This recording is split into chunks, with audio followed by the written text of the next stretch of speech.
post now for about 6 or so months. Is this? Oh, I must got to tap it here. Great. On the lectern. No, on the lectern. The button. Excellent. So, yeah, a little bit about me then. I'm the Community Development Officer, so that role, I won't bore you with it. It looks different. Every Community Development Officer who's in post, their role looks slightly different because it's really dependent on the community in which they serve. So, for example, there's a brilliant Community Development Officer down at North Stoneham, and her work is absolutely fantastic, but on occasion it looks very, very different to mine. But I think the easiest way to describe what I do is I just act as a signpost to our residents. You know, if what they want to know, they want to set up a constituted group, or they really want to promote their club, or they'd love to do some partnership working with ourselves or other groups. I like to see myself as acting as a link, and also acting as a little envoy to pass people through the parish council and just get people to know our faces and really, you know, because we want to be forward-looking. And I think the greening campaign and our involvement in it really does signify our ambition to be a really forward-thinking, community-facing council.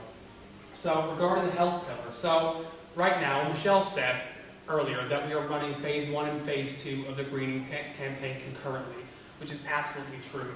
And the ambition of phase 2, which I've ripped straight from the website, is health in light of climate change. That's one of our pillars. There's 3 pillars in phase 2.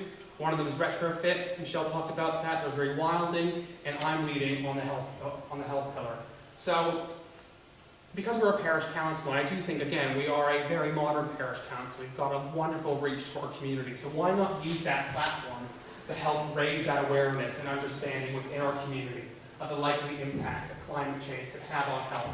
So, as part of this wider awareness-raising campaign, we really want to use our health-related activity stands, which are in there. We've got 2 activities running, to act as a sounding board, a little feedback session for our residents to tell us how they think climate change could impact their health, or also how they're feeling more generally about climate change. Because, again, our residents inform policy. I think that should be the bottom line. And as within my role, being community-minded, I want to make sure that anything we do, we at least touch upon our residents first and foremost. And I'd like to take that energy with me within this portion of the campaign. So, a different climate is going to affect our health in many factors. Again, I think it's really nice that I'm leading on this, because before undertaking this aspect of my role, I knew absolutely nothing. Really, I think I knew the bare basics about climate change, which again is pretty embarrassing. However, stuff relating to health they're tangible things. Whilst it may seem esoteric, it's things that I can understand, because it's things that I experience in my daily life. And as I get older, you know, when I was a kid, you know, you hear about things we learned in school about single-use plastics, but I didn't really see how they're relevant to me. But now, you know, if I go to a fuel pump and I see how expensive it is, and I go, should I really be driving an ICE vehicle? Things like that. You can see the effects happening.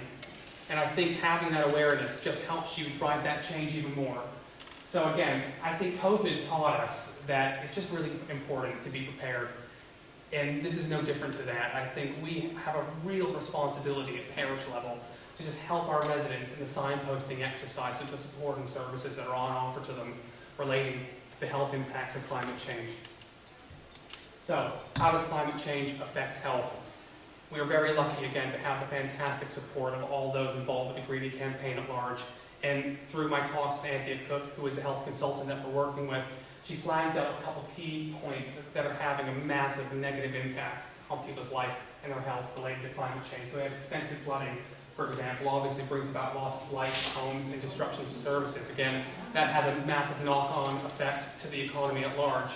Increasing temperatures and changes to rainfall, again, having an impact on that ability to grow food. And all these things have a knock-on effect to our health. And I think sometimes we don't make those links. We see the droughts on television, and we see the monsoons, and you see the physical disruption that happens. And again, that can be incredibly scary when you see something just in front of your face like that, but we never really step back and go, how is this affecting ourselves, health and well-being wise, mentally, and as well making those links from point A to point B when it touches home to ourselves within our communities.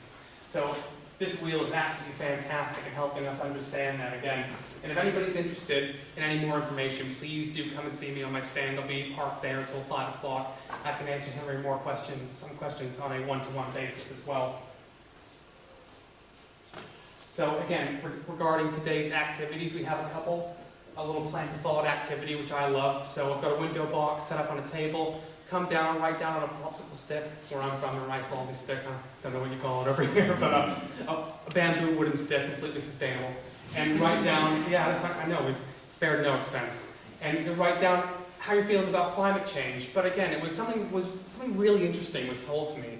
Someone came and I said, write down how you feel about climate change. And he went, that's not what motivates me.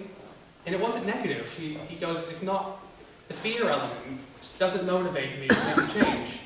What I'm more interested in is, how can we make an impact? What's the positive impact that we have? And it really made me think, again, the whole idea of this pillar is to be engendering hope in people, inspiring that level of awareness so we can take charge and really make a difference as individuals. And am I going about this the wrong way, as by really over-egging the pudding in the fear department?